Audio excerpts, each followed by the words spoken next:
हम सब इंडियन नीचे इकट्ठे हो रखे थे क्योंकि आज थी दिवाली और हम जला रहे थे फटाके। दुबई का रूल है कि 10 बजे के बाद हम कोई भी फटाके नहीं जला सकते हैं। जब हम लोग नहीं माने तो उसने स्ट्रिक्टली बोला कि आपको फटाके जलाने थे तो थोड़ा जल्दी आना चाहिए था। और अब बज चुके हैं 10 तो आप कोई भी यहाँ पे तेज साउंड नहीं कर सकते हो। तो हेलो गाइस, दिवाली की आप सभी को बहुत बहुत शुभकामनाएं। तो मैंने पूजा की तैयारी कर ली है और सुबह से मैंने उठकर पूजा की और पूजा करने के बाद मुझे बनानी थी काजू कतरी शाम के पूजा के लिए। मैंने एक कटोरी काजू को रात में पानी में भिगो दिया और सुबह उसको मिक्सर में पीस लिया चीनी डाल के। और काम करते करते मेरे हाथ हो चुकी थी ऐसी। पिसे हुए पेस्ट को एक पैन में चढ़ा के स्लो आंच पे 5 से 10 मिनट तक भूनना और जब वो भुन जाए तो उसको चेक करना है कि उसकी एक गोली बना के देखें वो हाथ में ना चिपके, मतलब हमारा पेस्ट बन चुका है। और सबसे लास्ट में इलायची का पाउडर और थोड़ा सा घी डाल दें। और हमने ये गरम गरम जो डो बनाया है इसको बटर पेपर पे डाल के उसको अच्छे से मिक्स करना है और इसको मिक्स करते रहें जब तक कि ये ठंडा ना हो जाए।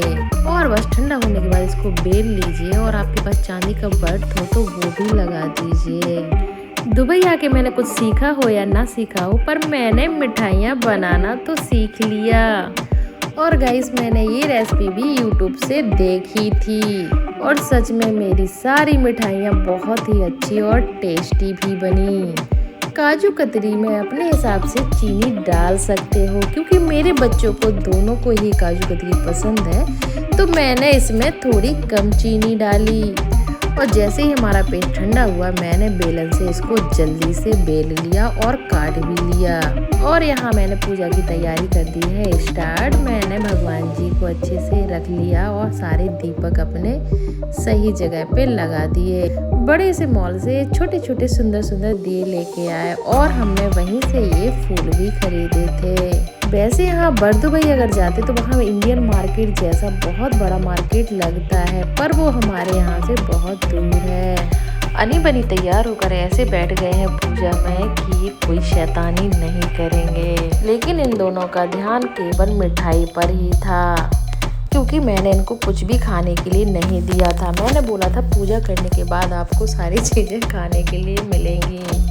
अब बच्चे बड़े हो गए हैं तो बात भी मानने लगे हैं, जो चीज़ के लिए मना करते हैं तो वो मान जाते हैं। तो गाइस, दुबई में ये हमारी दूसरी दिवाली थी और सच बताऊं पिछली बार की तरह इस बार की दिवाली बिल्कुल भी नहीं थी। पिछली बार मैं बहुत अकेली थी, लेकिन इस बार हम सब लोग एक साथ हैं। मेरी बहुत पहचान हो गई है और बहुत अच्छी फ्रेंड भी बन गई है। यहाँ मैं अपनी पूजा कर रही थी और मेरी फ्रेंडों का फ़ोन आ रहा था कि जल्दी से नीचे आ जाओ।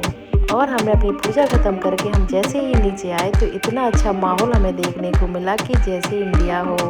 इतने सारे इंडियन एक साथ नीचे खड़े हुए थे और सभी फटाके जला रहे थे। और गाइस, दुबई में 10 बजे तक ही फटाके जला सकते थे तो सिक्योरिटी वाला आ गया और उसने सभी से बोला कि आप लोग अब फटाके ना जलाएं क्योंकि अब 10 बज चुके हैं। तो हम सभी लोगों का मज़ा ही किरकिरा होने लगा, पर हम इंडियन हैं, हम लोग चुपचाप से खड़े हो गए कि ये वापस जाएगा, इसके बाद हम फिर से फटाके जलाएंगे।